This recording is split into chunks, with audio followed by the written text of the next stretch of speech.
غالب کی زندگی، ان کی خاندان، ان کے آباء و اجداد کی ساری تفصیل ان کے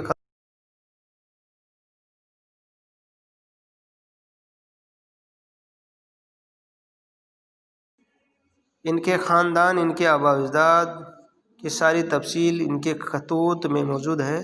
ان کی زندگی کا کوئی واقعہ ایسا نہیں جو ان خطوط میں بیان نہ کیا گیا ہو۔ غالب کے خطوط کے ذریعے ہم ان کے زمانے کی جو زمانہ ہے وہ عام آسانی سے سمجھ سکتے ہیں۔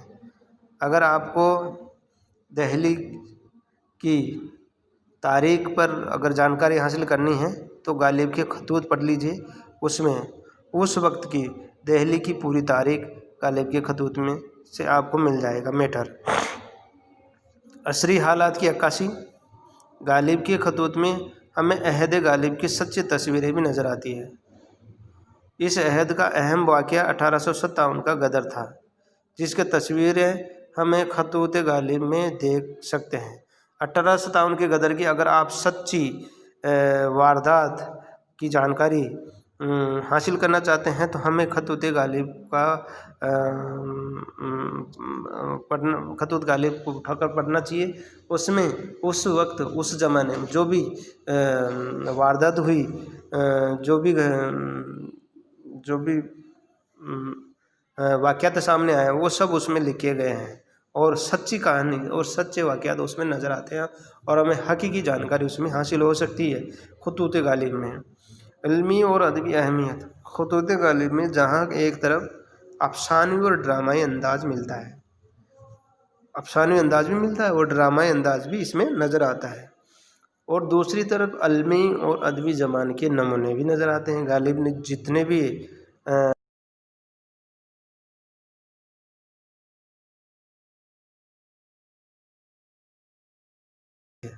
علمی مسائلوں پر بھی گفتگو کیے اور اپنے کئی شعروں کی تشریح خالص علمی انداز میں کیے۔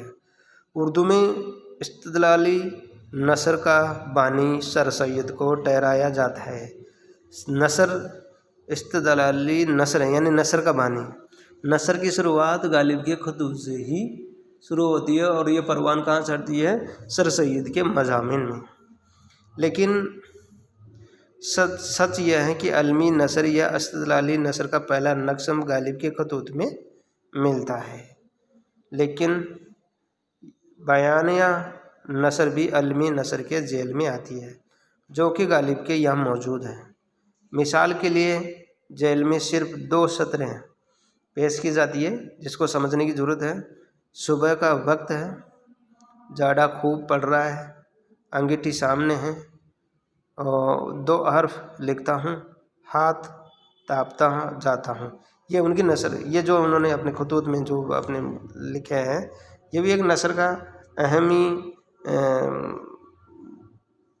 واقعہ ہے، اور اسے ہم ثابت کر سکتے ہیں کہ نثر کی شروعات باقاعدہ غالب کے یہاں سے شروع ہو جاتی ہے۔ غالب کی خطوط میں خطوط نگاری کی تمام خصوصیات پائی جاتی ہیں۔ غالب کو عظیم بنانے میں خطوط غالب کا دخل سب سے زیادہ ہے۔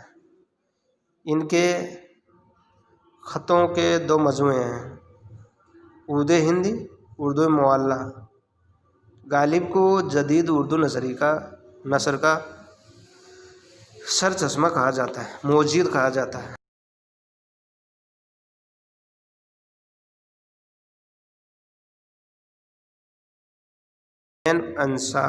انصاف ہوگا۔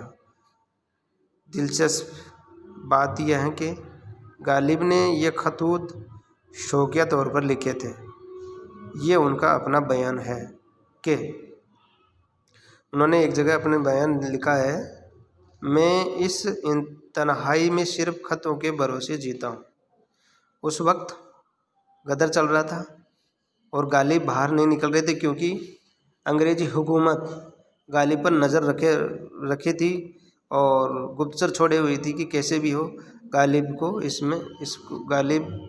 کیسے بھی گرفتار کرے۔ لیکن غالب صاحب اپنے کوٹے میں وہیں پڑے رہے ایک جگہ ہی، تو کافی وقت تک وہ ایک جگہ رہے تو ان اپنے خط کے ذریعے ہی لوگوں سے رابطہ حاصل کرتے رہے۔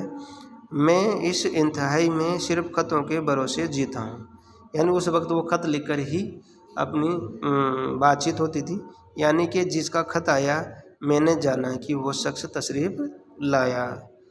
کوئی دن ایسا نہیں ہوتا جو اعتراف و جوانب سے دو چار خط نہیں آ جاتے، یا تو اعتراف و جوانت اور یا گالی سان میں لکھے تو یا تو ان کے جواب یا پھر وہ ان کی طرف سے خط۔ یہ کہہ رہے ہیں کہ ایسا کوئی دن نہیں تھا کہ ہم دو چار خط تو آتے رہتے اور میرا سارا دن، یعنی دن ان کے پڑھنے اور جواب لکھنے میں گزر جاتا ہے، ان کا سارا دن ان کو پڑھنے اور ان کے جواب دینے میں ہی گزر جاتا ہے۔ غالب کے خطوط اردو ادب کا گراں قدر سرمایہ ہے۔ آپ اس غالب کے خطوط کو اردو ادب کے لیے ایک سرمایہ کے طور پر بتایا گیا ہے، اور یہ واجب بات